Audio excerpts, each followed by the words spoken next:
Hello and welcome to E Prime. I am Daedran. Tony and Singh to serve another year as Miss World. This as the 2020 pageant has been postponed due to the coronavirus pandemic. Local franchise holder Daley Harris added that the Miss World Jamaica expected the outcome but awaited the official statement. Well, given the priority that Miss World organization places on beauty with a purpose, we kind of had expectations that if it came down to a decision of whether to host the event or to focus on assisting countries that may have had challenges because of COVID, the Miss World organization would have chosen the latter.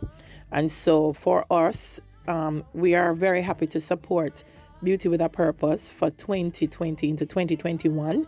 And our plan is to mobilize all of our former Miss Jamaicas, including all of our Miss Worlds, and to see how we can engender a spirit of resilience and a spirit of positivity to overcome all the challenges of COVID-19. The announcement was made yesterday by Chairman and CEO of Miss World, Julia Morley, on its official Facebook page.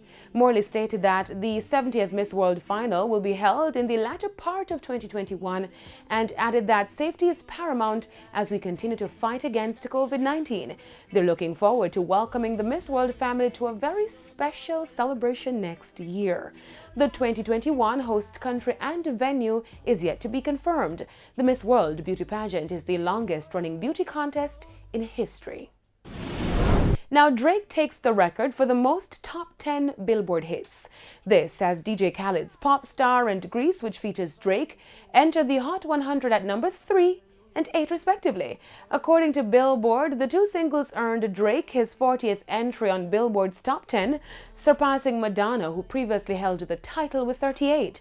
Drake is not new to breaking Billboard records, as back in 2018, his Scorpion album boosted 7 simultaneous singles on the Billboard Top 10. It toppled the long-standing Beatles record of 5 singles set back in 1964. Now it's time for the Emmy Awards. The nominations are out and HBO's Watchmen leads the pack with a staggering 26 nods. The Marvelous Mrs. Maisel follows with 20 and Ozark not far behind with 18. For Outstanding Limited Series, Watchmen, Regina King, who stars in the show, got the nod for Outstanding Lead Actress in a Limited Series or Movie. So too did male counterpart Jeremy Irons, with 4 castmates securing supporting role nominations. This year also sees a heavy presence from streaming platforms. Netflix smashed the record for most nominations of any network, studio or streaming platforms with 160 nods, ahead of HBO with 107 nominations. The 72nd Primetime Emmy Awards will broadcast live from Los Angeles on September 20 and sees Jimmy Kimmel hosting the show for a 3rd time. That's it for E Prime. I am Daedran. Thank you for watching.